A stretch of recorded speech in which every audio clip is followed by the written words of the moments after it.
Selectmen's meeting of the 18th, September 18th, will be shortly. We'll go through some paperwork. If anybody needs seats, we do have chairs available in the corner.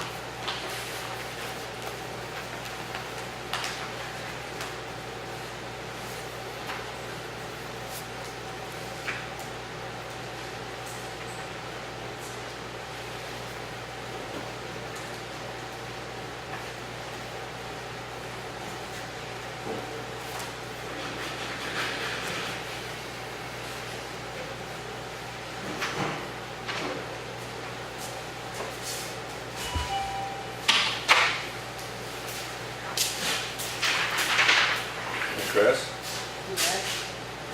The 258 Pine River Road culvert at the bottom of the driveway is buried with sand, totally closed. What can be done?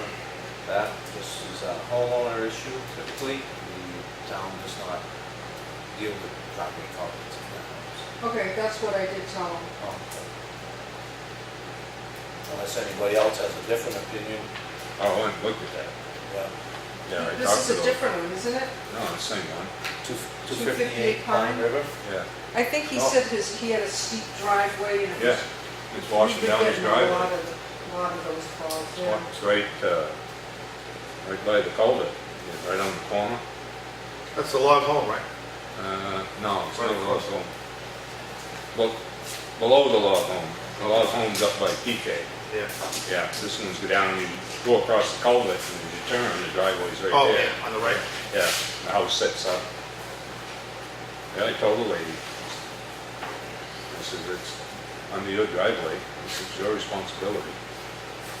This is not ours. Entrance to Hutchin Pond Road, culvert needs to be covered quite deep. Janet must be Yeah, on that's the mail mail delivery. man. Yep, gonna be, we'll take a ride, I suppose.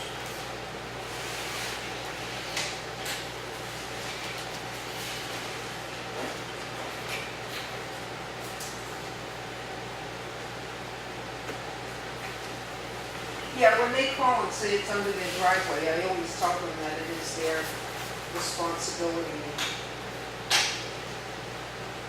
Well, evidently she didn't tell her husband. If it's the same person, I don't know. Yeah, it is. He came in with his baby. Yeah, she had the baby in her arms when she come to the door. Oh, And the phone in the other hand.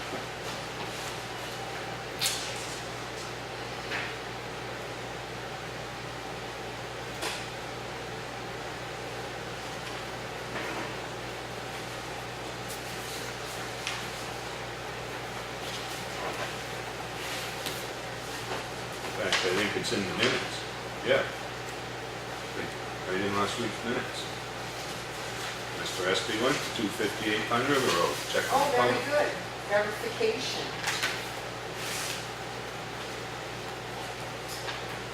There you go.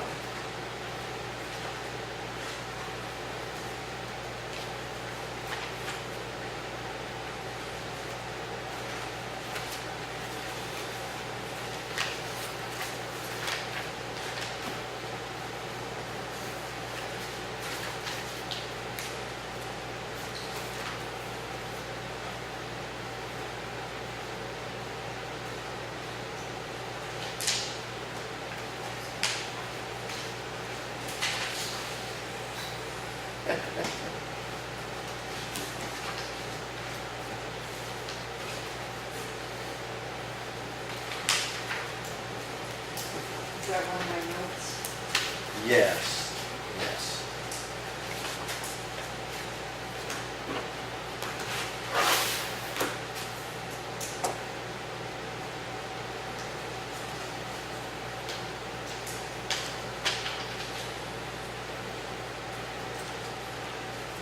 .185 Green Mountain Road, washing out its driveway.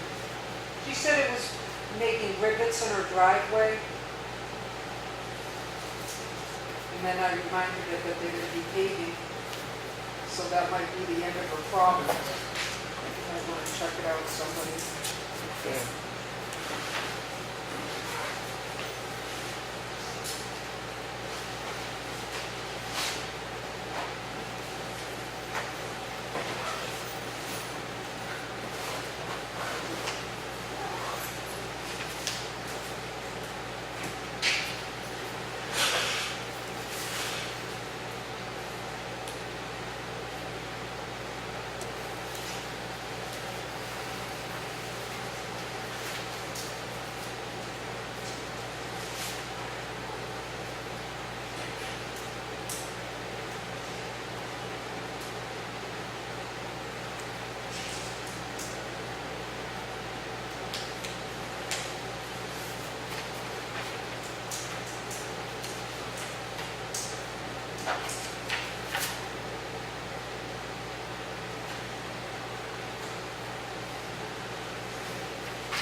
Where on Libby Road is a septic system put?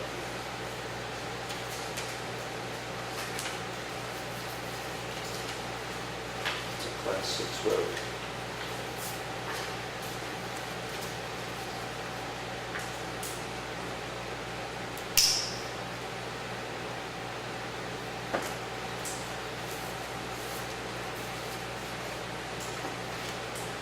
Looks like there's an existing house. Yes.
Lenny, did you do Kirkwood Mickey's driveway? I raked it out. Digging those when I you did, yeah, he said they went and did something. I don't know if they had to add some material or, I don't know what they did.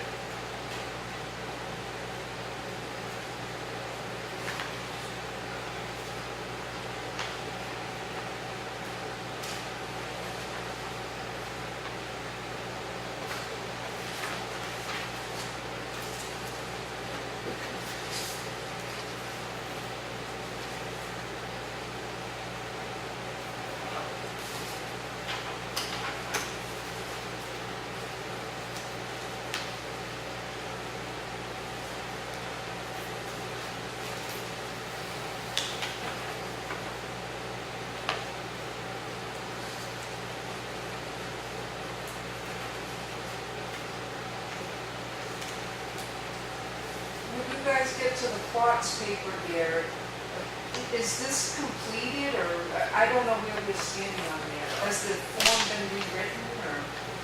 Yeah, they had it all, the little addition that they needed for renewal after 10 years was updated.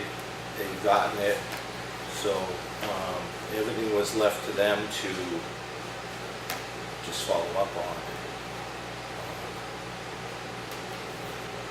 They provided the information they had to, because I saw that you had Right. that. So it's up to them to put it through the registry of deeds, I think, wasn't that? It's where it already left come off? back from the deeds. Oh, then that would be, yeah. Yeah. I guess I missed that in this folder. It's gone on for so long, it's kind of, Hard to keep track of.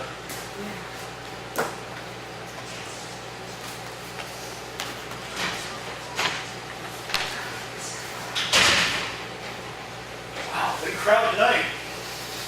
I'll see if I can find a seat. Let's squeeze you in somewhere. Here we have extra seats over there. Find one. did that guy ever show up that you were waiting for? Oh, yeah. Oh, I Yeah, saw- he had me hiked up Green Mountain.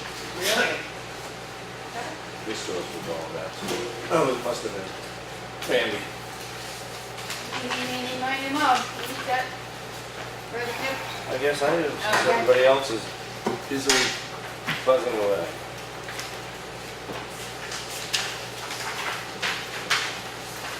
Claudia, Yes. receipt, usually this printout. I got it. I bet you do.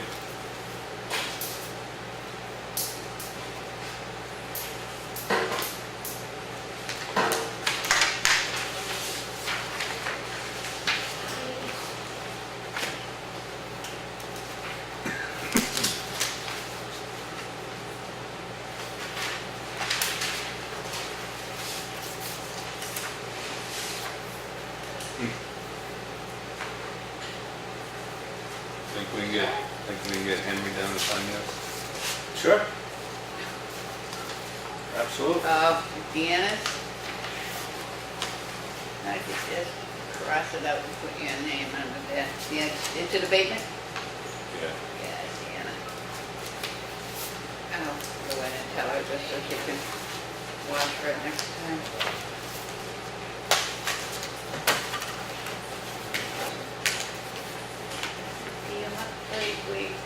We're trying to, they have to talk to Pete about that.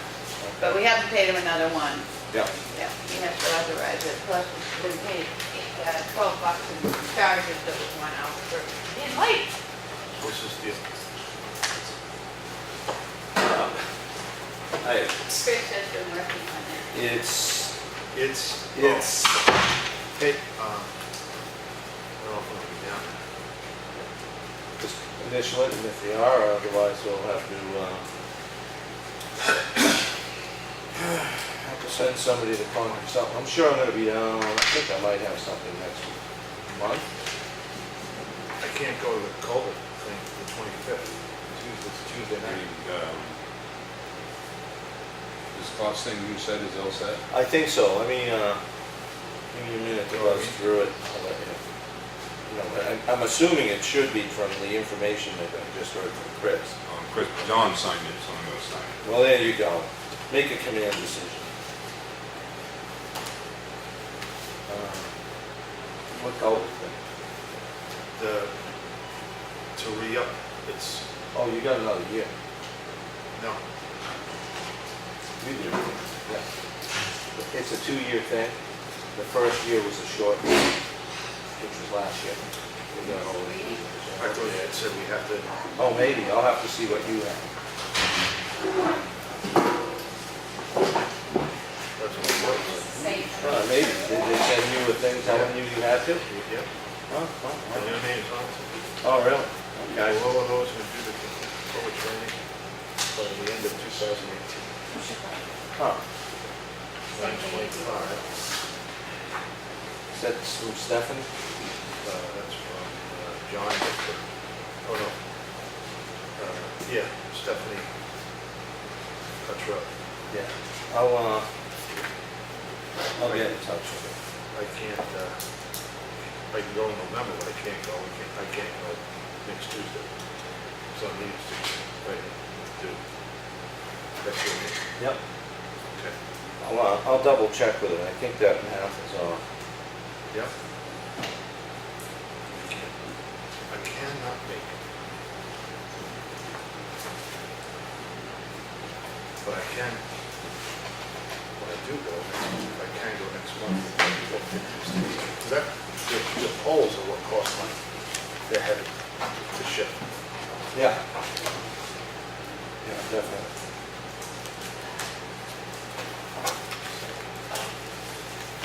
Yeah, I mean, down there at some point. Lenny has it, this one, right? Has it. You haven't seen this one. Oh, no. Anything else? I know it.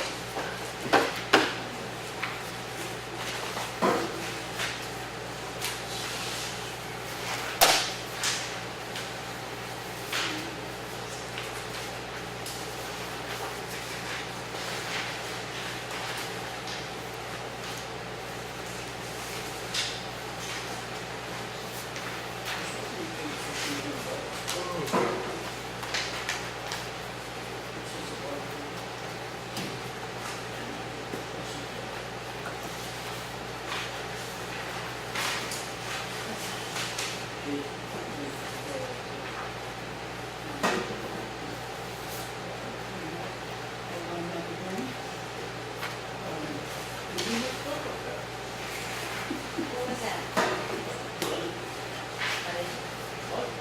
Huh?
Hey, Lenny, did you see the manifest?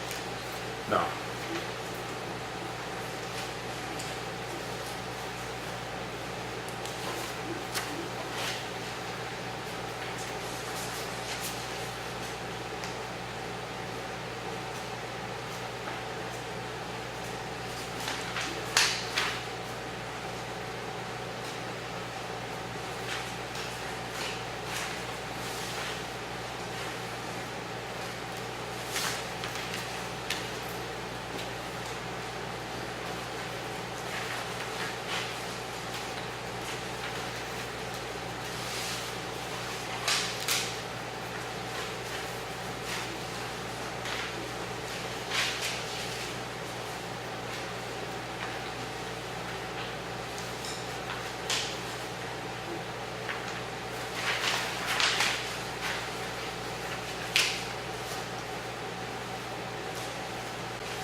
Yeah, she was,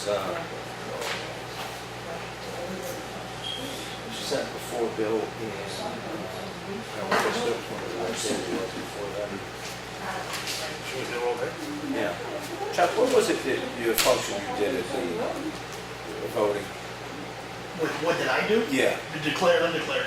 okay, and that was what Debbie was doing when you came in, right? Yes. You was there the whole day? Pardon me? Was Debbie there the whole day? No, until 4 o'clock. Yeah, that's why I said I And I didn't took see over it. at 4. Yeah, I don't see it.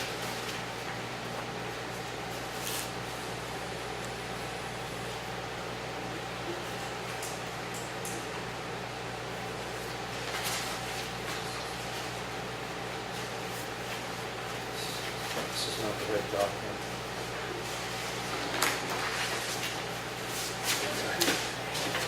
Chris, there should be another. We should have been another document. This is an updated document from this easement. This is what she supplied. This is a draft portion. Is that the Quats thing? Yeah, yeah. Because this is an earlier version. Well, this is what she had submitted, and I was always waiting for the updated, There was an updated that should be in there, it should have been supplied. well, this is why I'm asking, Yeah. is there anything left? That's why all the stuff that's in color, the one that wouldn't have color in it's in it.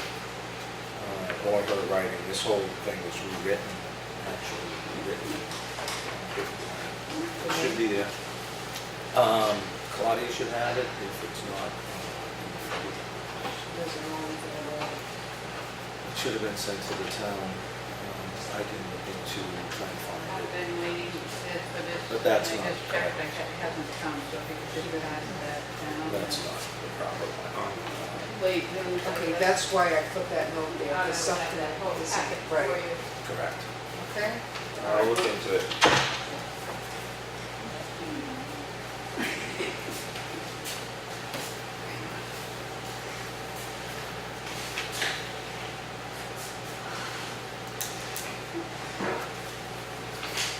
But it has come back from the registry. Yeah, but that's not the proper agreement form. That wouldn't have been filed with the registry, I don't believe. Okay, well, I'll look at it now. Okay. Oh, yeah, we'll just pass that down.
Jeff still working at your place?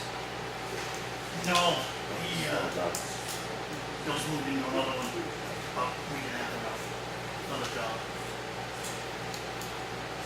I'll follow up with him. I left him a message. Oh, that Jeff, well, I have two Jeffs. Oh. That Jeff is actually done, but he's coming back in about a week and a half. Oh.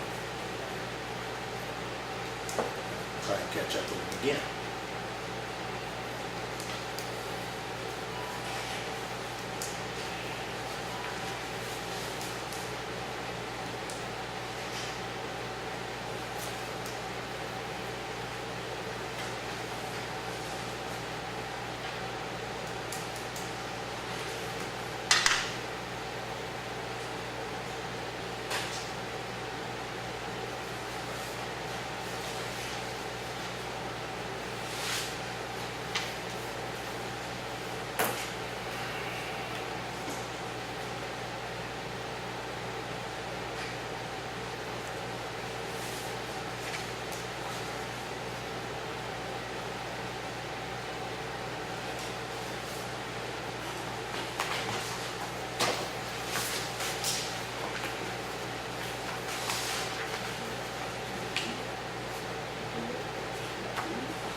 we lost him before.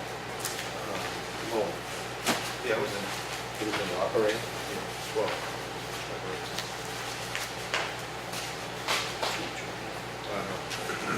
15.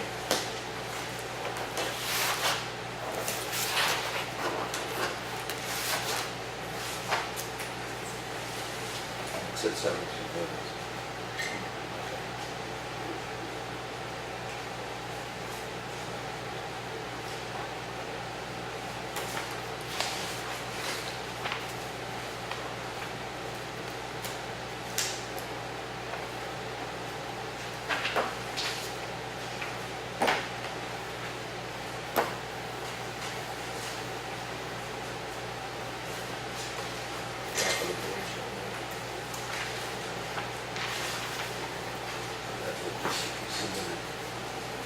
Oh, you ready? Yeah.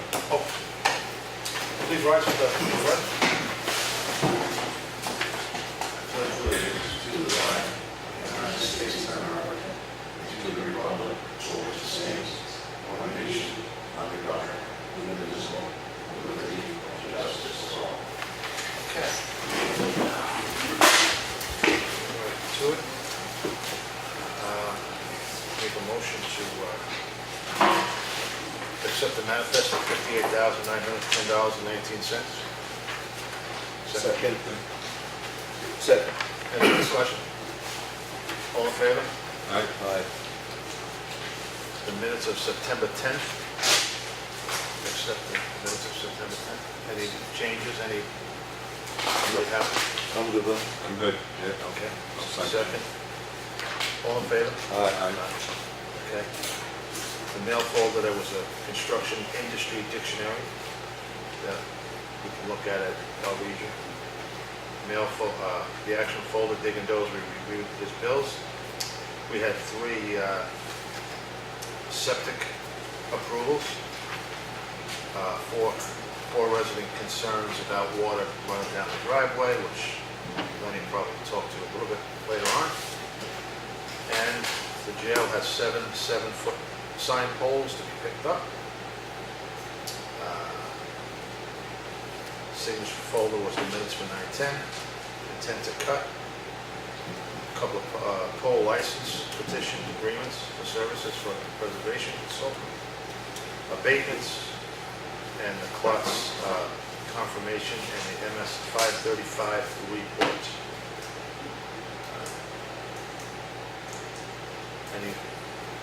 I just want to make an announcement that Tim Eldridge has got the new trainee position. That's great. Isn't it? I think it's wonderful. awesome. And that's a compliment coming from you, He honestly. must have a lot of interest in even here. So, well, he doesn't start work till tomorrow. Well, So, tell me something. We have, How did you decide on him over the other 2? Thank you. Thank you. Thank you very much. that's our decision to make. It's beside the point. We have the right to know why you picked him over the other 2. He was the most qualified. That's moving the on. joke of the century. Yeah, that's 3 of them. Okay. So Tim will be starting tomorrow. Okay. Rebecca wants to talk to us, but we'll talk to her after. Yeah, I think she wants after 6. We'll open it up to public comment. I have a 91 Please state your name and where you live. Geneva Thompson, Effingham, Townhouse Road, Moody Road, There you go. what the hell ever it is. I have a 91A request here that I want to give to Claudia. Would you like me to read it into the minutes? No, you can just submit that to the office. That's where 91A requests go. We don't fill them out here. I'm sure you know what it's about anyway. I've seen some of your interactions. Yeah. Very splenetic, I would say. Well, it's gonna get better before it gets worse. Okay. Any other? You can give that to Claudia. Yep. Any other? Chuck? Good evening, Chuck Fuller, Snow Road. I gave each of you tonight a document I'd like you to look at and consider. I hand-delivered the contract and the deposit to the assessment consultant last week for the Masonic Hall in town, the old town hall building. I'm actually meeting with Norman Larson there tomorrow to begin his data gathering process for that work. Part of his report, both the one he did years ago and this one, includes an upfront informational gathering about the history of the building. One of the things I've learned in doing the research, where we're looking at also potentially doing this National Historic Preservation nomination, it's the same kind of upfront information. So I'm making a request of the selectmen to basically approve the contract with the May Williams consultant to begin her work in November to create the nomination to the National Park Service for a placement on the National Register of Historic Places for that building. In what I prepared so far, I know right now they both can use that information, so it will reduce our hourly costs in both cases to create both reports. May's price tag is normally $2,500 for an assessment. She's actually lowered it $1,500 to $2,000 is her range. I'm fairly confident that I can keep that in the $1,500 area because of the amount of work that I will produce for her up front relative to all the historic information that I've been able to pull together from all the townspeople and previous information that's gathered. I've got an online Dropbox account with about 100 different files and pictures in it now, which would provide the basis of the information for them to write their reports. If you decide to do the contract, she's got a $1,000 deposit down with the remainder due at the completion of the contract, which would be sometime the first part of next year, for an April submission to the National Park Service. Well, I know that the goal here is to increase our exposure to the grant funds that are out there and available for construction. The better the visibility we have in all sources, the higher the possibilities are for different grants. And that's kind of the concept of being on the National Historic Register. We're on the state already. Correct. We're going for the architectural review, which we've already approved, to put that together. And that is actually needed for the national filing, so they do come in tandem. So the assessment will be needed for that national nomination too. And the funds for the previous would be available through the capital reserve account for that building. The building trust fund, yes. Right. And this we should be able to cover if we want to go forward with it out of professional services that we have in our budget this year, as well as this account established.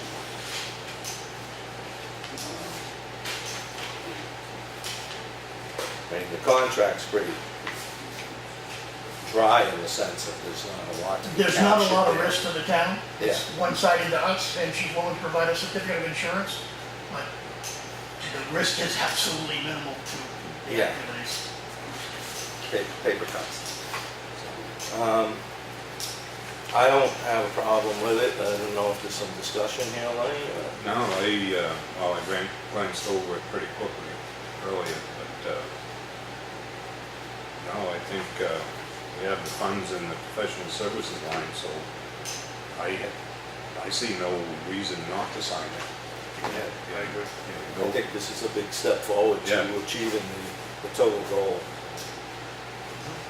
I agree. Well, then I'll leave this with you, Mr. Chairman, because it requires only one signature. Let's make a motion to, I'll make a motion to approve the contract. I'll second. any more discussion on it?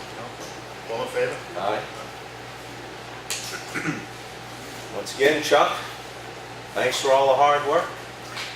And I thank you for that, because these two people working together should actually, because they both charge by the hour in their contracts, this actually should reduce our overall price tag to complete this. You need this, Chuck? Pardon me? Goes in the folder, I think, right? You're gonna want a copy of this? Once you sign it, I'll make a Xerox of it, or a PDF of it, so we've got a digital copy, and I'll get it to her. Because that's ready to go, so if you find time to step next door, she can. Sign it, okay? Well, it's already signed, John signed Okay, it, John so you signed can it? just. Okay. Just for the people that don't know, because I know there's people in there that don't know, what's the difference between the state certification and a national? This, going after a designation of a historic place, because it's historic districts and places, that building back in 2002 was put on the state historic places listing. So basically it means they've gone through an extensive review. It meets a lot of criteria, being a very historic building. It's one of a kind. And the more people I talk to, the more they say it's one of a kind in New England or up and down the East Coast for that matter. With that capability of the state approval, it actually sets the basis for national registration of a historic place. And the work is pretty much, once you've gone through the state part of it and you've got everything approved there, it's pretty much a formality from what I'm told at the national level. We didn't do it back in 2002. For whatever reason, it was ready to go, but we didn't follow up on our end. So a lot of that work is going to be replicated, and basically the application process has changed dramatically in that time period. It's a lot more extensive, and the assessment process is changed in the last 10 years. That's a lot more extensive.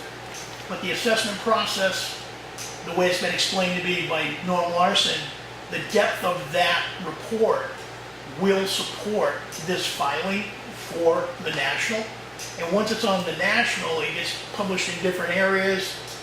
People that do tourism, there are some people that just search out the federal Register of Historic Places to visit. They actually, do create that, so there's a possibility it increases the activity of that building from a tourism standpoint because of its visibility. For us, it'll also mean when we go after grants, whether it's LCHIP, Moose Plate, or whatever they might be out there, having the state historic, the national historic, actually gives us better visibility for those particular grant types. Because that information that was produced to source those applications can be replicated in these other grant applications, so that it becomes a much more level of detail that we can put in the apps. Well, I think it makes it more prominent viewing for when we go out for grants, though. Like, Correct, yeah. puts us on that.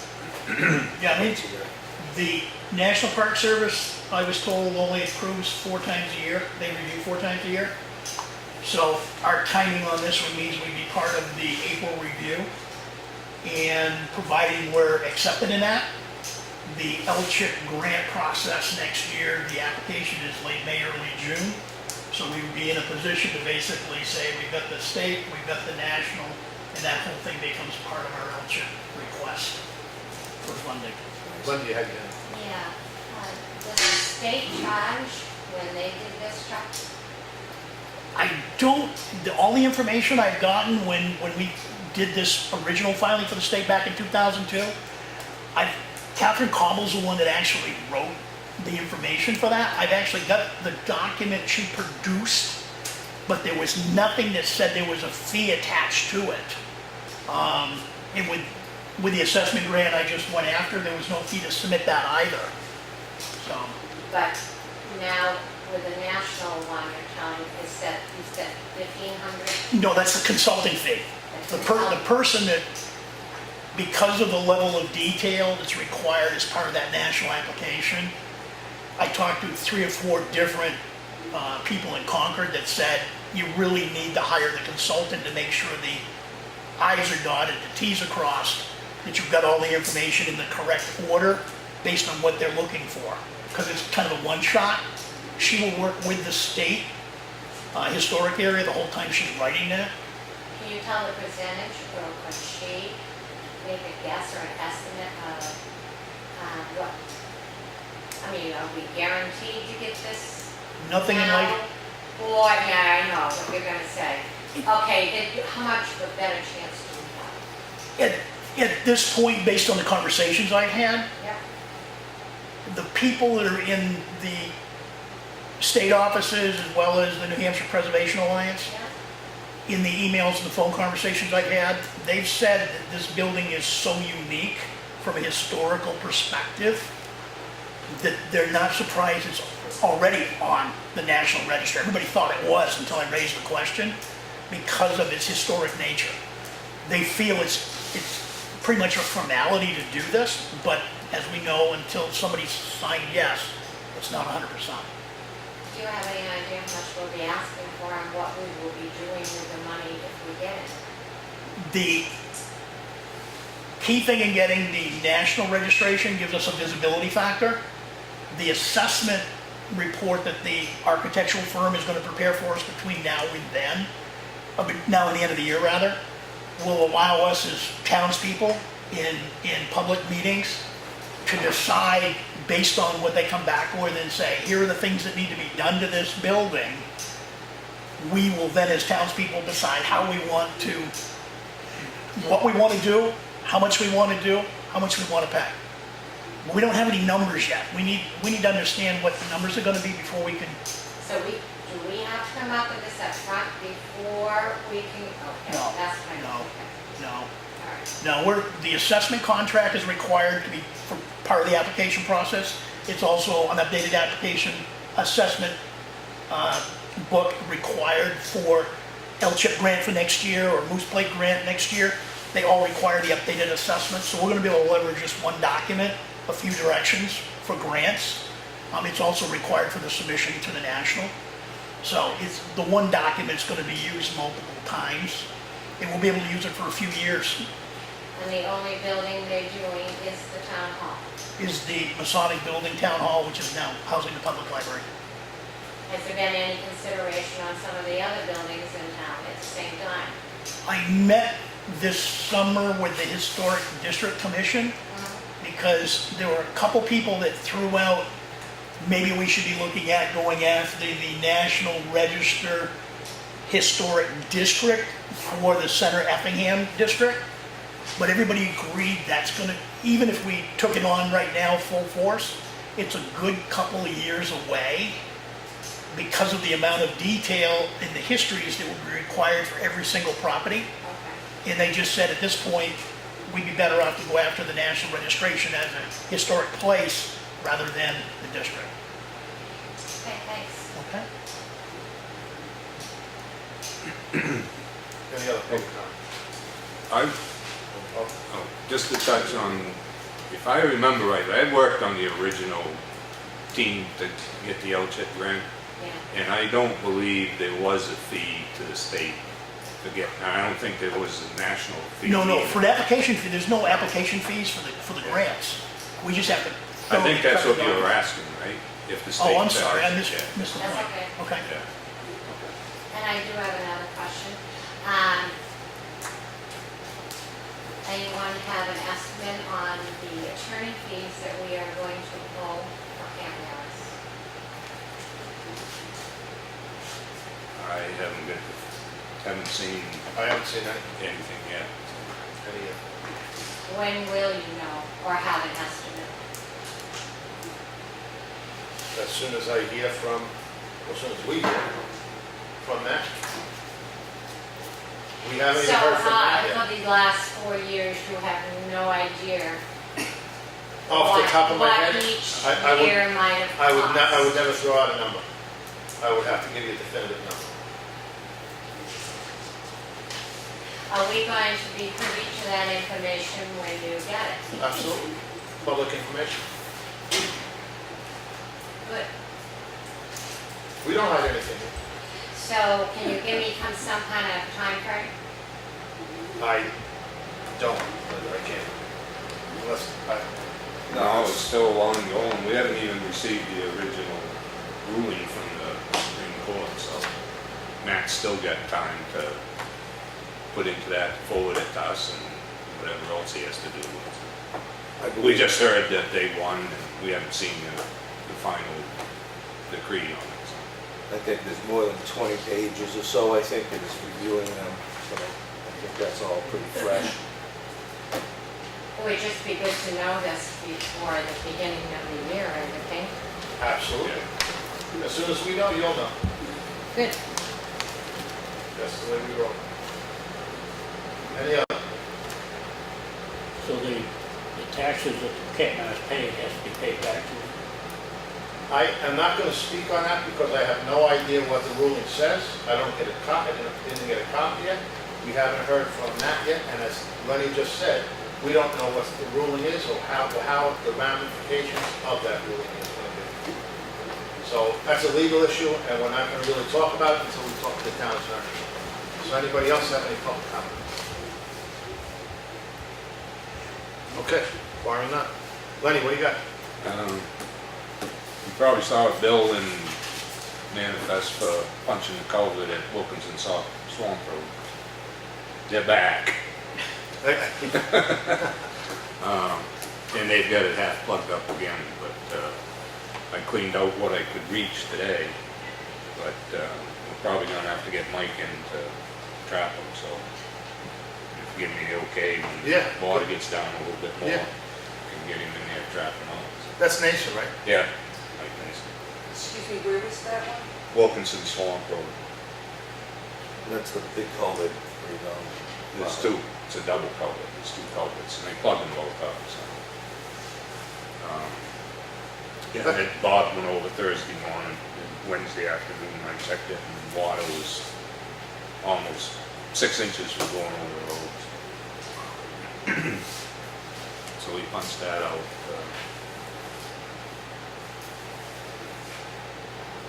And we talked Green Mountain Road, there's two missed culverts, we gotta look at them, and the complaints, we had two complaints there, so.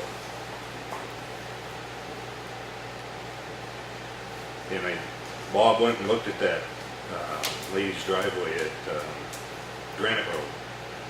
He thinks there's not enough material there when we scrape out the ditch, so he said that probably have to put a few buckets of dirt there, create a berm, to keep it out, so that, don't have a ditch that deep for her to drive over in and out of the driveways. So what happens, it gets rolled down and it just goes down and it circles. It's from grade. Yeah. So, when we can get grading again, it'll help it, but, so if we have him do another project, we probably ought to have him, I told him, don't make a special trip. We're doing something else down there. Dump some material in. Does he have a grading timeline or no start? Well, we wait until they clean the brush out, because if you do it now, the brush is gonna end up in the road. So maybe we can have, instead of Bob doing it, Ron, if he has any leftover stuff at the fire station. Oh, right. He's right there. He's got leftover. I don't know if he's gonna have leftover stuff. I don't know. I think they hauled everything out of there. Oh, did they? Today. Yeah, Oh, okay. excavator and everything. Oh, I don't know if they're done or not. Probably get us seeded and everything still. uh-huh. But we ought to think about getting Townhouse Road repaired so that when they pave Green Mountain, they can pave that. He's got a saw cutter, right? Yeah. That's what he said, that saw cut that. Yeah, but it's just a small thing, he said, Yeah. cut that with hands. Yeah. Get ready to pave. And that's gonna, well, you got that. You talked to him, right? Yeah, first week of October, I think he's going to pin on the 24th of September. So we probably need to look at those other two culverts and see if there's something that we need to do anything with, or if we're going to leave them as is. Yeah, the one, it was buried, that's how we missed it the first time. I mean, the hole was there, but without a shovel, you never found it. And you don't know when they're gonna do the brush cleanup. They started, yeah, they started doing it, Yeah. get it off the road. And I see the machine still out there, I gotta call them. They're not, well, yeah, they're not done yet, because the machine needs to be gone. But they're just getting it Oh, off I the see road. his building there, but. Yeah, that doesn't, you see what I wrote underneath Yeah. it though, so, yeah. And I gotta check with Claudia on pod mowing. I don't know if he's breaking his billing out when he mows Woodland Cemetery to keep it separate, or if it's just coming out of the municipal fund. I don't know, maybe Chris can write. You can ask Claudia that. billing for the cemetery? when he mows Woodland Cemetery, 'cause that should come out of the cemetery line. And I don't know if we ever told him.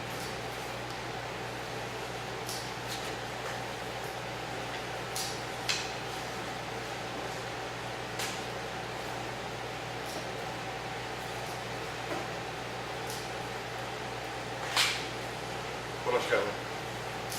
Well, I was approached by the, get to this plan here, the Historical Society. Chuck had asked us last winter, spring, about the water running in.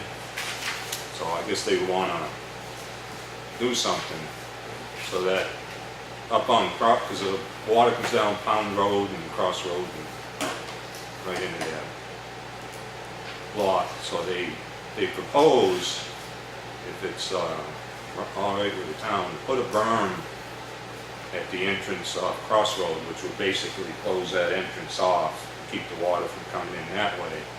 And that little sketch around the corner is to dig it out and put like a hot top swale down the edge, so it would go past and down, I don't know if it would go out into 153 or down the edge of the road into the culvert that's beside the building there in that brook. But I mean, it's no money to the town. They're going to pay for it themselves, but it would be in the town right away. So I said I'll bring it up and see. So all those little, That's, those little squiggly marks. yeah, That's the ones that are under is the little ditch line they're going to make, and the ones that are over it's going to be a berm. It's going to be raised. so the So berms are, basically the berm would close off that entrance off Crossroads. right, and the rest of this is all ditch line. Ditch, yeah, down the edge of the, in hot top, rolled in like Champion Hill Road is. Don't anticipate that impacting plowing those, right? No, I don't think so. It's gonna be dipped down, and they wanna, in that second driveway, they'd raise it up so that the water would go past it. And convey. Who's,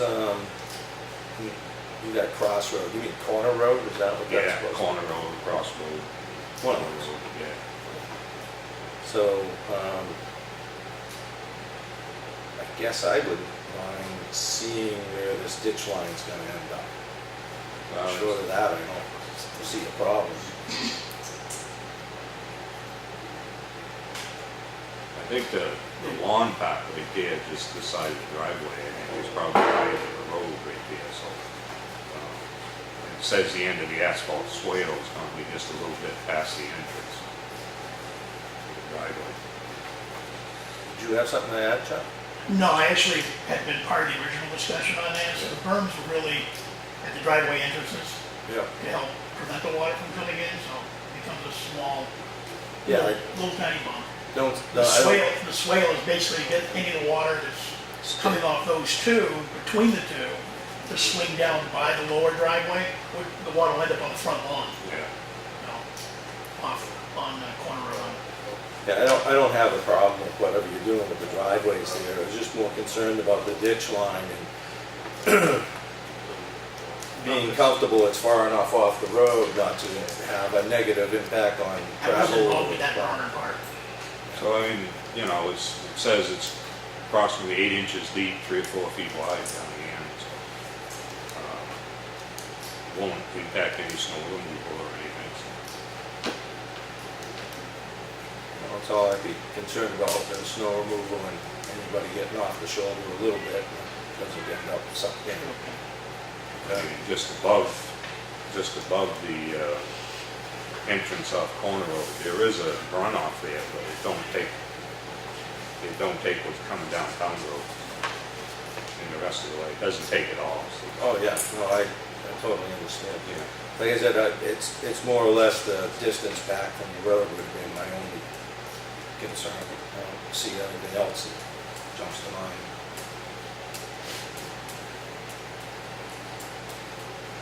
Anything on your end, John? I'm just concerned about the point of egress. I don't know what the law is, or the insurance company requires 2 points of egress.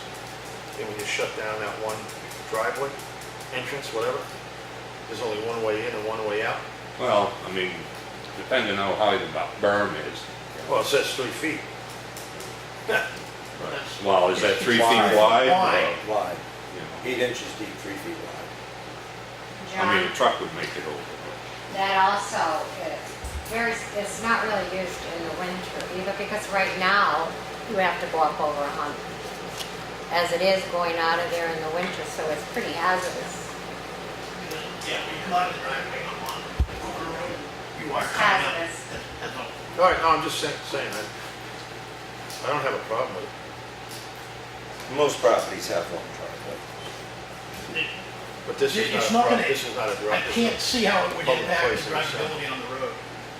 It's gonna be far enough into the ditch Yeah, that wouldn't be part of the driving part of the no, road. I don't have a problem with it. It's not a, well, you can't compare most driveways, because this is a public place of assembly, it's a different story. That's a different law. So there's different forms of egress, but, I mean, I don't, if they're all right with it, I mean, it's the insurance company is what I'm worried about, that's all. Other than that, I don't have a problem with it at all. I think, long overdue, actually. It will dramatically help the water. Yeah, I runoff. agree. Oh, yeah, yeah, I'm not denying that.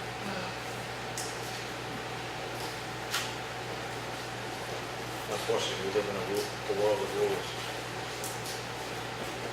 But, yeah, I don't have a problem. No, we don't have a rule that says it has to have 2 driveways or something.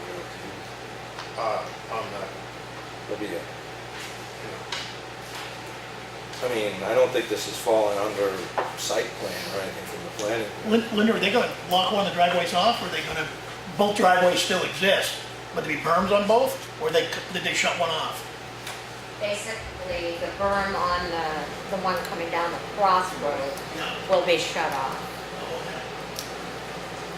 okay. And this would start probably the end of next week.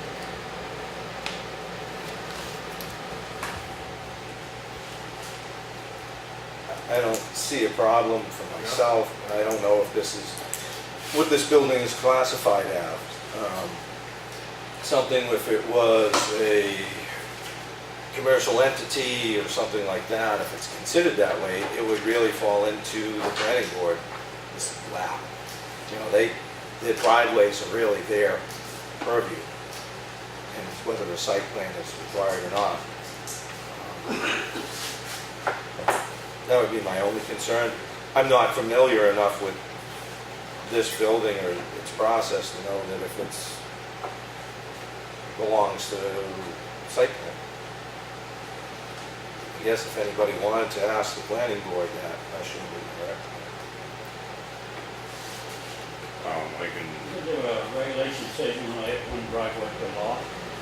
No, well, that's my point, is I don't think it's restricted to this, you know, having 2 driveways. Usually what you run into with the state, I believe, is you need more than 500 feet typically to have 2 entrances. And I think we are operating on 400 feet in Effingham of frontage. And you basically have to go to the planning board and explain why. So, again, I don't have a problem with it. I just don't know who's really, whose authority is really covers this. Because it's not a commercial, you know, enterprise that I'm aware of. I mean, what is the building? It's a preservation It's a historic society. building, yeah, so, Yeah, I mean, Non-profit. Yes. yeah, I don't, I hate to make the call on this one personally, I mean, but I don't really think the planning board's, it's a site plan issue, but I don't want to speak for them. They might have a different view and a reason why. I honestly don't know. I don't really see a problem. It's just, Then I guess we'll probably go ahead and probably start getting it fixed.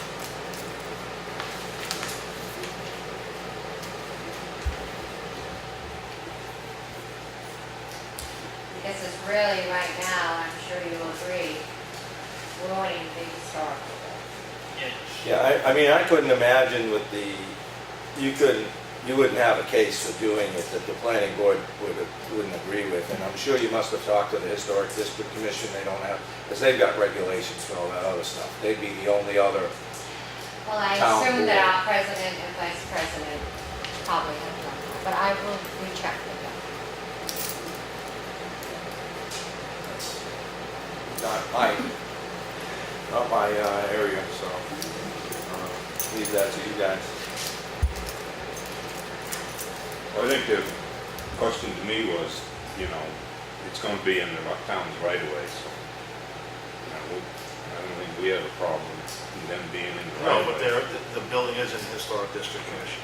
But I mean, if they get the okay, I mean, we don't have a problem with. Yeah, I don't have a problem, no, if they could, but I'm not gonna make the call when it's in another district. That's the commission or the planning board, as long as it's, those are the two entities that I would go to, I can't speak for. So. yeah, I would go to Rebecca. Yeah, Rebecca's another good place to talk to Rebecca out back and see, What she says. yeah, that's a good starting point I will always. tell them. Okay. Yeah. All right. That's a good idea, though, actually.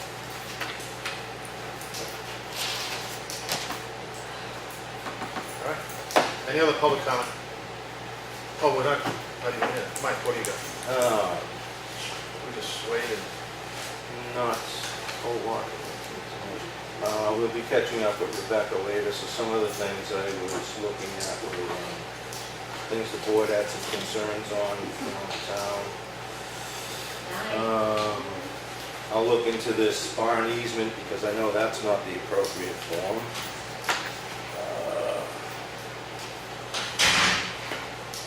The grant that we're looking for is Bailey Road, should be being filed pretty soon. I know that Chris Fournier gave an updated information on that area to Sally Sewell. So, and that, you should be seeing something on that pretty soon. Chris went down, gave some information in, so I hope that helped that process.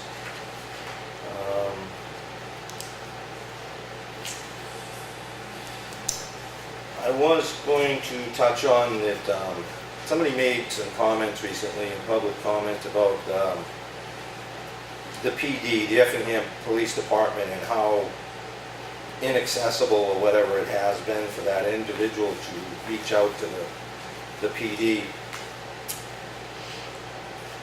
We only allow for 80 hours of coverage a week, and out of 168. So right away, there's 50%, less than 50% of the time that our two full-time officers would be covering. Often, though, they're doing other things than sitting around, waiting for the phone to ring. And quite frankly, that's not the practice. So the calls tend to go through dispatch, and they log everything that way. So there's permanent records of everything, and dispatch communicates directly with the officers. So our police department might actually be responding to calls that are made, but unless they have a reason to interact with the person who made them, that individual would never know. And we have the ability to pull call logs going back quite some time. And in this particular case, there were, I believe, 2 calls from that individual in 11 years. And one was followed up by Effingham PD, and the other one was a request for information that got rerouted somewhere else. So just wanted to make it clear that sometimes people put things out that aren't exactly accurate or don't reflect how things actually work. And that's what we've got here, because I have all the records and logs for the last 11 years regarding that individual's comments. So for whatever it's worth, the Effingham PD doesn't cover every minute of the day, and if they were out in there 32 hours a week, it'd only be 19% of the time. So you're not going to get the police officers on the average call. Just thought people should be aware of that. This I think disability is one of the things that the people are concerned about. We have quite a few hours they work, but they're not visible. We don't see them. I think that's one of the bigger concerns for a lot of people that I've heard from. Well, they're out on the roads a lot. They have courts, they have trainings, they have calls, they serve warrants, and it's endless amount of things that they do involve themselves with. And we have 42 miles of road. We got 2 officers that essentially don't cover the whole week's worth of hours. If you want to go look up my record, we have called them 3 times. You can go look it up. I would think that would be private information actually, and I'm not pleased with that. It's all public information. And I can Works two tell you ways. that all 3 times, our police officers did not answer this call, or any of these calls. I can't speak to if they responded or not, but they're typically not going to be answering the phone on most occasions. Typically, even to keep a log record, they allow the dispatch to receive the calls, and then dispatch talks directly with the officers. I in know Effingham. that. So unless they are responding directly to you, they may have actually responded to the call. So when they don't show up, I don't know the particulars of the situation, Linda. I know how the Well- system works, and I don't know who showed up. If we had the call records, we would have that information to see if it I'm was the sure you sheriff's will look department. them up. No, I'm not going to. I just Oh, thought the good. police department should have a fair representation. I believe they do, and I don't think anybody has that big of a problem. I think the problem is the visibility. The more visible they are, the less crime there's going to be. I don't think people are willing to support putting more police officers on the streets, unfortunately. I didn't ask them to support that. The hours we have, they should be more visible. All right. Mr. Fuller? Chuck Fuller, Snow Road. So, along Linda's line of thought, does the chief periodically give you folks a summary of amount of investigative time, training time, things like that, that would help fill in the blanks of why aren't they more visible on the road when they're probably actually doing other activities? It just, there's not. I think that would be helpful, Chuck. I think Right. if that was explained to the people, I it would agree. solve an awful lot of problems. If it's a case where he can pull that kind of information together, and he should be able to do it, because he's got logs of information. I don't think any of us have anything against our police officers. Or That answers the our, question. People are asking about visibility, we don't answer the question. of Yes. Why, yeah. Well, this Based on a typical week, we've got 2 hours to be on the road because of all the other things that we're actually doing in police work. That would let people know why they're not seeing a vehicle more often. Well, as far as visibility goes, this is the first I have heard that visibility is an issue. But with that said, I'm not looking to burden further the PD with more reports, but certainly to get kind of a snapshot in time, a breakdown of something like that, I think that's High reasonable level, to you don't need super detailed, high level. That- Sure. It shouldn't take too long to produce. Right, but I don't want to make it an ongoing thing, because we presently don't get that, and I know that they have to cover a lot of bases. Just putting in time on rather mundane, what we may think is mundane cases, to take them to the courthouse, and the reports that they have to file and fill out to get things there, and afterwards, you know, to ask these guys to fill out another piece of paper to say where you were all day. No, they don't have to do time cards. This Well- information exists, that they should be able to get at a high level to be able to help answer the question, particularly around budget season. No, When the chief's coming in saying, hey, we got a budget, we want to do this for next year, here's the kind of rough hours we're allocating in different major areas, one of which is normal patrol. and I think the chief has spoken to some degree on that matter on past occasions. And again, I think it's something that we can ask him if it's a doable thing for him, to fit into his day. I'm certainly not gonna speak for the police department and what their burdens of on a daily or basis. I personally think Mr. Butts, Tim would would not have a problem with this. He seems like a pretty easygoing guy. Again, I think it'd be a reasonable request. you can ask for a snapshot, but again, I'm not going to insert myself personally in the police department's activities or try to structure their schedules. I mean, putting together something that would show a snapshot of X amount of time on where the hours are spent is reasonable, and like you say, it's something that's defensible at the budget committee level for that budgeting process. So, yeah, I'd support that. Other deeper, involvement, I don't seem to want to go there myself. Any other public? You have the manifest in front of you. You have the time that the 2 police officers put in. All they put in is 40, they put the name down, 40 hours, that's it. Yeah. They should put down something that says what they've done for that 40 hours.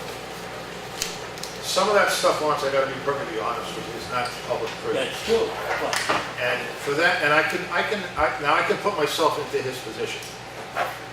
And like Chuck said, I don't think that's an unreasonable request, because it's been like that, we've done that in the past. At least when I was on the board, we've done that.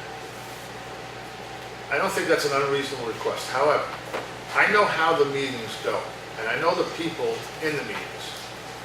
And then, once you start throwing something out like, oh yeah, we had 10 hours in court. What'd you go to court for? A case. I think it's worth a try. I have to be honest with you, I hope I agree with you, but I tend to disagree.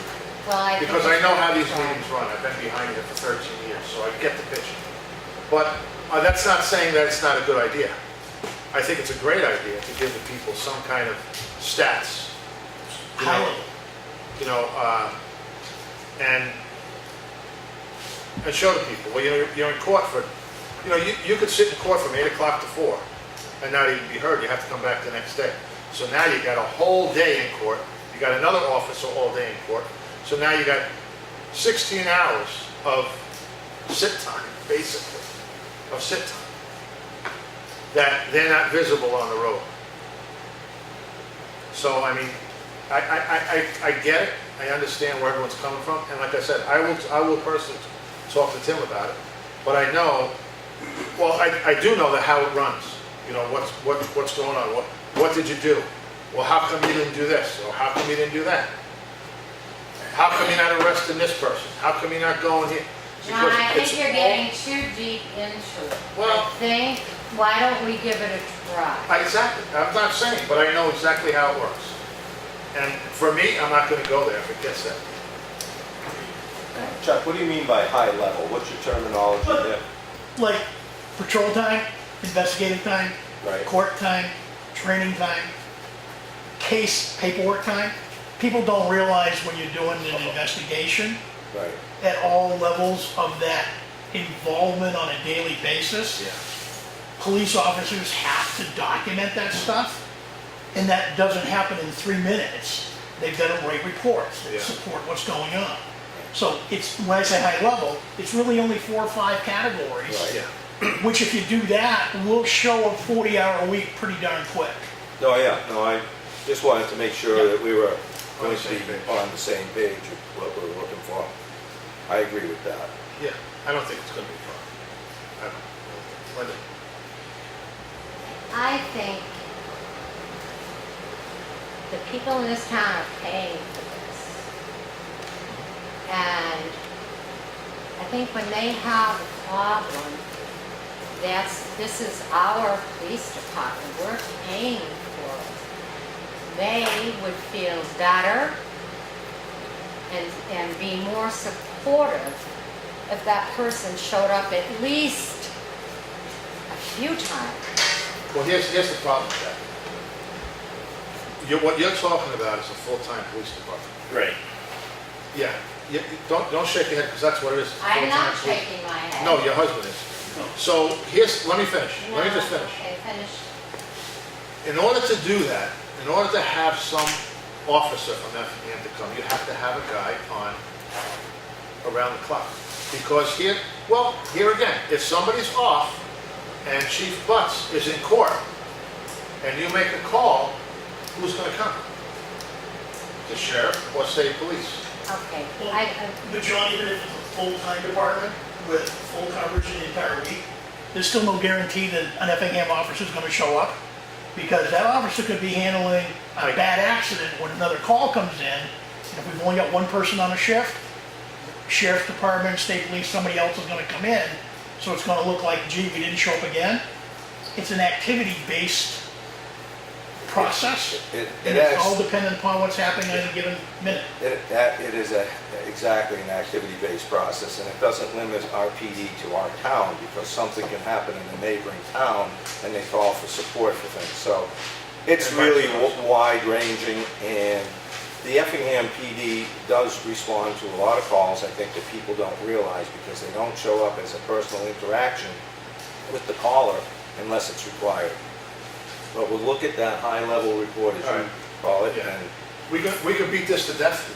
No. So what we're gonna do, I'll talk to Chief Butts about it. That's all. And one additional stat, John, basically if we can get what we have state police and sheriff department, then they can, number of incidents they've covered for us during some kind of time period that the chief wants, that'll actually show activity that we can't cover because we're not staffed. Well, what I'm gonna do is just ask them for an activity sheet. Yep.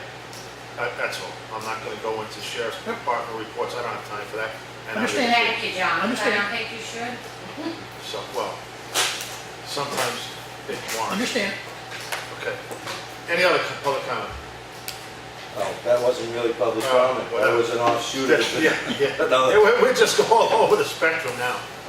Yeah, the other thing is, I think we should discuss what we've got with the couple of properties that we had talked about earlier in the year. This 33 Old Town Road where I believe the occupant is no longer there. I took a drive-by and there's no place to put a dumpster there. I think whatever we decide to do, that's gonna have to be done, you know, small dump truck or something, haul stuff to the dump on a, you know, through certain periods of time, not to overload the transfer station. Other than that, the building is something that we may have to consider budgeting to raise it next year.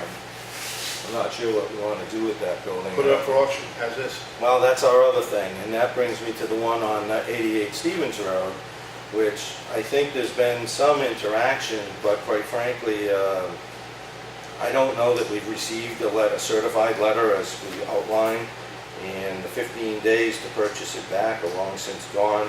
At this point in time, all requirements have been met by the town, Well, so is I that- think is we're that- at the point of being able to auction.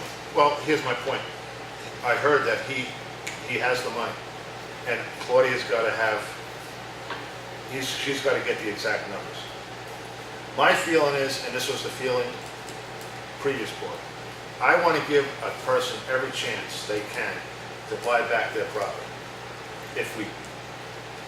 If they can't come up with one lump sum with the amount, I don't care if it's 10, it's not, there was an interaction before this.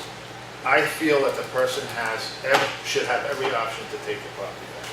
That's been my standard from day one, from year 2000, well, not 2000, but 2001. I think this guy, if he comes up with the money, one lump, Right. period. Is there a timeline to do this? If How we leave it long open? do you give him?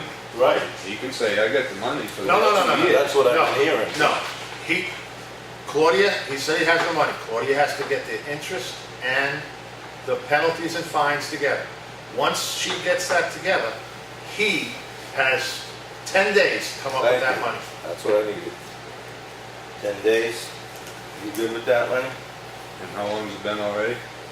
Well, we're teetering, talking this about- week is the 90-day, you know, Yeah, we talked about this a couple, 3 weeks ago, so. a couple weeks ago. I think 10 everybody days. has it. No, I mean, he said he was gonna get the money together. Well, as soon as Claudia gets the numbers together, 10 days to come up. He said he has it all. All right, so you got 10 days. Well, that's what I was Come up with looking it. for, is a time frame. So 10 Come up days with it. from the If not after notice. 10 days, then it's a different story. Okay. In Old Pound Road, you mentioned, I did get a call on that from a neighbor. I said, I don't know if the people are out or not, if she's there or not, so I did go look at it. I was told they were cleaning it up, Mark told me they brought a bunch of stuff into the transfer station, so. Oh, see, she is trying to actively clean it up. Well, I think if she's gone, it's Oh, probably right. where it's It ended. ended, yeah. And that was, Claudia said that to me, I would double check though, to make sure, but I was informed today that she's out. You see, okay, I wasn't sure. I'm not gonna guarantee Yeah. that, that was what was related to me. So, and then there's a lot of trash out in the front of the building, so Yeah. if it is, And if there's a somebody lot of parked, it in the brook, and, you know, the animals will, it's only gonna get worse if we don't do something with that, you know. That's why I bring it up, so, maybe we can think on just how we wanna approach that, exterior cleanup or auction. Even if we go to auction, we might wanna do something there. Putting it on the radar. well, if we pay to clean it up, that can go into the, what's owed at the auction, correct? Yeah, Yeah. yeah, Fines and penalties. indeed. So maybe, you know, we ought to check with, I don't know, if Wakefield Disposal would do it, or, you know, the guys at the transfer station, they want to take it on, earn some extra money. Yeah. We'll have to verify with Claudia. This is a good point in time to segue into our meeting with our zoning enforcement officer when she gets settled. Well, that was quick. What's up? Timing. I've got several items. The first one is that there is a camp down on Bailey Road. I've sent 2 notices, that there was a shed and a deck added. And I don't believe the shed is conforming. I think it's within the setbacks. And I've gotten no response from either one. And wondering if this is the kind of thing you want to proceed with legal action. And it's, I would think so. That's, yeah, okay, just, you had asked that I check Yes. in before we do letter number 3, enrolling attorneys and whatever. I think for me, this to me is a lot of wasted time. This visit, This, yeah, well, I'm just using this as this issue. okay. If, in fact, it's against the zoning ordinance, Mhm. you take action, that's your job. You don't have to ask us. If it says it's black and it's white, it's no good. Okay, it's just we got into a conflict once before. Okay, on but that, I thought so- we'd straighten that out with Matt. Okay. Okay, nothing. The other one is a slightly more complex issue, which has to do with the property changing hands between the second letter and a subsequent application for a building permit for the property that was non-conforming, so the owner was directed to get a variance. And the property was sold before that was followed through on. So the question is how you would like us to proceed with an owner who has acquired a non-conforming piece of property from someone who was supposed to go for a variance and didn't. You want me to just buyer beware. treat it the same as I would any other one? Yeah, You not have that a, you have a non-conforming, okay. Don't yeah. see why we would accept the violation. No, So, yeah. no, I just didn't know if you wanted, rather than treating it as sort of the third letter, and this is a notice of violation, whether you think it might be appropriate to start over with a sort of what's up stage of saying you may not be aware that you purchased a property with a violation, and I'm giving you X number of days to do X, Y, and Z, rather than saying you are in violation, because the property is in violation, but these owners technically or not. So I'm sort of inclined to reset the clock and treat it, I wouldn't say reset the clock, I would just send them a letter, a courtesy letter, saying that you bought this property in violation, and see what happens from that. so, but rather than saying, you're notified that you're taking it to court. Instead say, you Right. want this property in Yeah. violation and you need to apply for these appropriate. Right. Correct. Okay, exactly. Afford them the earlier opportunity, I exactly. guess is what you want to do, and I support that. Right. Yeah. I have a property where, the owner's been cleaning it up. They tried to get a dump permit, they were told they needed to get an RV permit. They never filed the RV permit, and I have here the $2 for the dump permit. And the stamped envelope, and, the second owner of the property has said, forget it all, donate the $2 to the town, I'm trucking the junk away. Shall I just close the case and say, you know, donate the $2 to the town and let them proceed at the pace they're going? I mean, you know, it was my inclination to mail the woman back her $2 in her envelope and say, you know, since you didn't get an RV permit this year, you know, well, maybe you'd like to get the RV permit next year when things are being active, but the son is saying that they're gonna clear out the property and sell it, so it's sort of my inclination to track the junk, but just forget about the whole RV permit one. I'd probably run the money through Claudia and see what she thinks is the most appropriate thing to do in these situations. I don't know about the donation thing, but if she Yeah, says it it, came over to me as you know, as soon as you get this RV permit, we can process the dump permit, but then nothing happened. I mean, this is, you know, the case of, okay. There is, I've been told that there is a business sign out in front of the Davis property, memorabilia for sale. This doesn't sound like the temporary tag sale kind of thing. This sounds like someone who's trying to run a small business. And since this property has been on the debate and discussion before, I thought before I proceeded, I'd just mention it. I mean, ordinarily, what I would do is send a note saying that you can't have a business sign up without going through the home occupation or cottage industry process or going through site plan approval for business. I don't think I'd probably would target the sign. I think I would just target it if you were having a business, you know, cottage industry. The only sign I saw was for the motorcycle for sale. It's the only sign I saw. Okay, this came to me from someone else. They said they saw a sign, and maybe it was misread. I Yeah. mean, I do have another one like that on Gray Fox that I'm proceeding with, because they parked a truck out there on a flatbed, spray painted on it, that there's these services being offered, so that's not very subtle. That's not exactly a sign, I guess. I'm not sure if that Well, it's not a qualifies. sign, but it's advertising a business that isn't permitted. Right, and that's what I would go for on these things, is the business end of it. Yeah. Because the Supreme Court case, a year and a half, maybe 2 years ago now, about signage has really changed and it's really broadened. And I don't think any cases have come forward in the Hampshire Supreme Courts to No, I'm not saying anything about signage. Just the business. Signage is very well protected. It's just when someone puts up a sign for a business, it's telling us there's a business there. exactly. So that's what I'm pursuing. Sign is The business. sign is the alert. There's not much we can do about that. And the last one is, my understanding is that Mr. Varney wants to not proceed with the process of moving his vehicles off-site, but go for the special exception.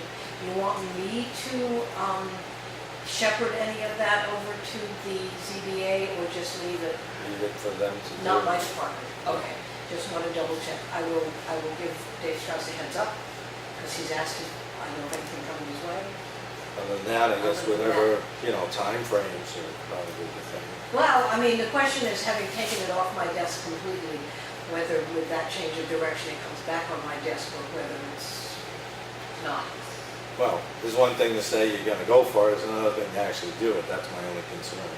Right, right. As long as you're monitoring that, I guess, or whatever you. Right, and that's an interesting point. When we get the information, someone saying they're going for a special exception, it was my understanding that then that has moved to another department. Am I still monitoring I that. think my distinction would come when they file. Oh, well, no, the point, distinction, so if they don't file, it's still on my desk. I would think so. Okay. How do you perceive that? Well, it makes sense. On the other hand, it's yet another portion of the workload. We do have to look at whether I have sufficient hours to do the level of enforcement that's being asked for. Well, that'll I'm barely probably, keeping up. we'll probably have to broach that subject again with our budget committee, because it seems that there has been some rumblings about greater enforcement. I know that there's another few items that have come to you recently that we're not even hearing about here, so I'm sure you have. Yeah, Other things I mean, going on. since we've made the time for me, I'd be happy to answer any. I did have an answer back for you on something we had touched on Townhouse Road, vis-à-vis the ditch line and riprap. Oh, right, yep. Yeah, I did talk to some legal services about that, and they assured me that whether that driveway is existing, permitted, existed before permitting, any way, shape, form we want to slice it, it's under our purview to have them clean up that ditch line and put it into whatever we need it to be for the winter season or whatever. Right. And I was sent to RSA Chapter 236, or Title 20, Chapter 236, specifically Section 236:13, and Sections 4 and 5 really outline the authority of you, the board, and I was told that, this is through NHMA, that essentially you, because of the role you fill, would be our point person in the enforcement of that. Okay, so basically, if I can put that in simpler, is that having the selectmen having been concerned about this, and me going, gee, this seems like streets and roads, not zoning, you're coming back to me and saying, okay, we've explored it all, and actually what we're saying is, in view of streets and roads, we're asking you to pursue bringing this driveway up to driveway standard. Well, the extension of this board and the planning board, essentially, when it comes to driveways, this is a driveway, so it comes under the purview that you give those permits. And when I read what we have here, and you should take a moment to quickly look through it, I believe that would be the case, is that this would probably fall on your desk. Certainly don't want to put you on the spot or the other members of the board, because I just brought this in and I haven't talked about it with them or you. So that's what I found out after we had that short interaction. Well, we don't require a driveway permit for logging, which is what this work was done. Now, the gentleman has a driveway permit on file, but we're talking about a point in time where... How long does that sit there? It's been there quite a while. Well, the question is who enforces ditches on a logging operation? I enforce the driveway permit, but at this point, what we're talking about is work that was done for a logging operation that the town feel. I mean, is there a limit to how long a logging operation can be open? It doesn't even come into that according to this, although I haven't looked up logging to find out if there's something. But according to this RSA, any kind of hazard, safety of the traveling public by reason of siltation, flooding, erosion, frost action, vegetation growth, improper grade, goes on and on, versus the drainage and all like that. We continually have the authority to say it needs to be fixed and how we want it addressed. Right, the select board certainly does. Well, or our agent. Right, but I'm not your road agent. I'm the Well, zoning it agent. doesn't say road agent specifically. Yes, but if you had a problem with flooding in a bridge abutment somewhere, you wouldn't. Okay, I'm just feeling out the idea of, We have a you road don't, contract. Right. you don't feel that this is something you would want to have anything to do with. We could send a letter or whatever. I'm not saying I don't want anything to do with it. I'm sort of curious about the process, because So the am I. problem is not with a driveway, the problem is with a logging operation, and what the logging operation has done in terms of what the selectmen are concerned about water flow next to the road. And so, Okay.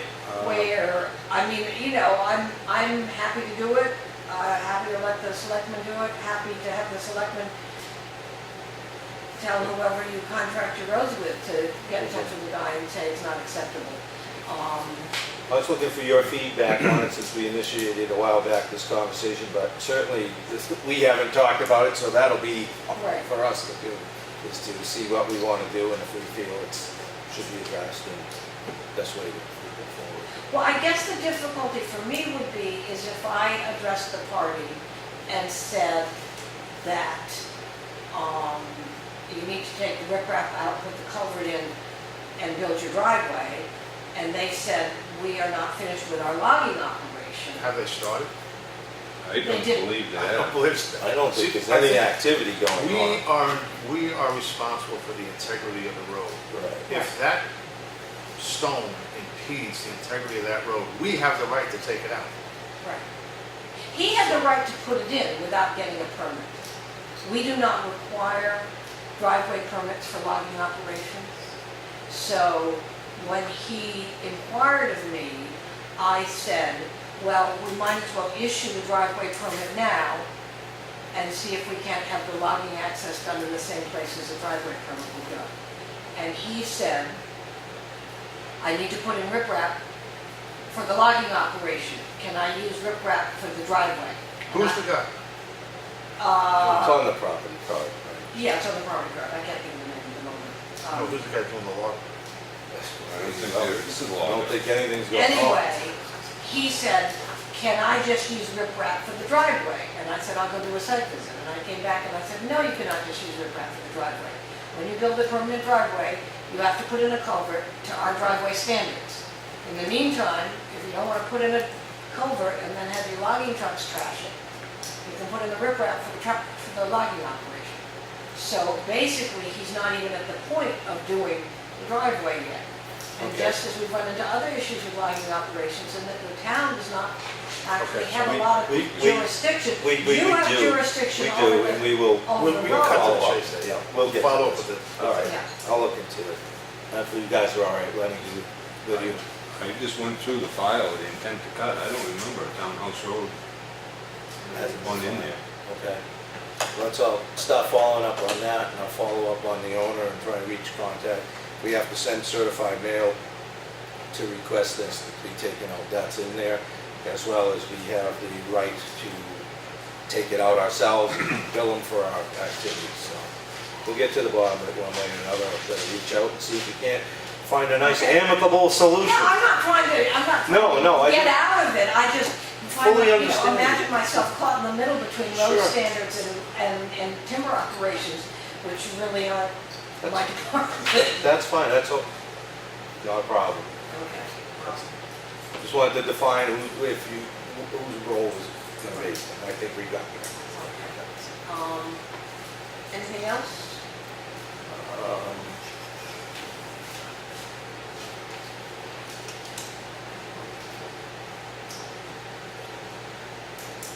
Nothing at the moment. I don't want to press you on. Okay. Things are in the works, I'm sure, so we'll hear about it. Yeah, there's actually, there's a lot of enforcement activity, simply because the small structures and driveways and stuff that have sort of, What about that Green Mountain Road property? the one with the Campground. camper on it. I spoke to them, I'm sending them applications, they were, as always, totally unaware of the regulations, as they said. So I said, well, you need an RV permit, you need a driveway permit, and they said, we don't need a driveway permit here, and I said, no, that was logging access, you need a driveway permit. So I actually just put the applications in the mail for them. I stopped by and one of the two owners was there, so I spoke to one person. The paving over on Plantation, I'm getting a notice out to them, that was done without any Approvals at all. approvals from anywhere. And otherwise, I've just got a bunch of little stuff all over the place, you know, a bunch of RVs that crept in across the summer that nobody got permits for, so I'm gonna send them all little what's up notes saying, did you forget? A lot of them, you know, they got permits like last year or the year before or the year before, and I think they think, oh, maybe they'll just do or whatever. So I have to spend time following up and saying, you know, you have to get this every year. That's it. I had a call from somebody today, and they come from a fairly large community in Massachusetts. And apparently they got one of your flyers, the little thing you sent out that, and the guy read me the riot act saying, you need this, and you need this, and a permit, and you can't do this, and you can't do that. So I got down to the end, I says, well, you live in this community, such and such community. You don't have requirements like this down there? And he said, oh yeah, we got requirements for everything. I mean, This is New Hampshire, you're not supposed to have any requirements. that's what he said. It's New Hampshire. We bought up here, so we don't have any rules. So we don't have to follow any rules, yeah. Go talk to the state motto about Okay. that one. But, yeah, I've got a goodly fistful of those left. I was thinking of making a trip out to the various and sundry realtors that do most of the work in this town and giving them each of a handful to give to the new buyers and see if we can cut a little bit of this off at the pass, because all the property owners got them, but, Interesting thought. yeah. So, All right. that's it. Cool, Okay, cool. thank you. Have a good night. All right, you too.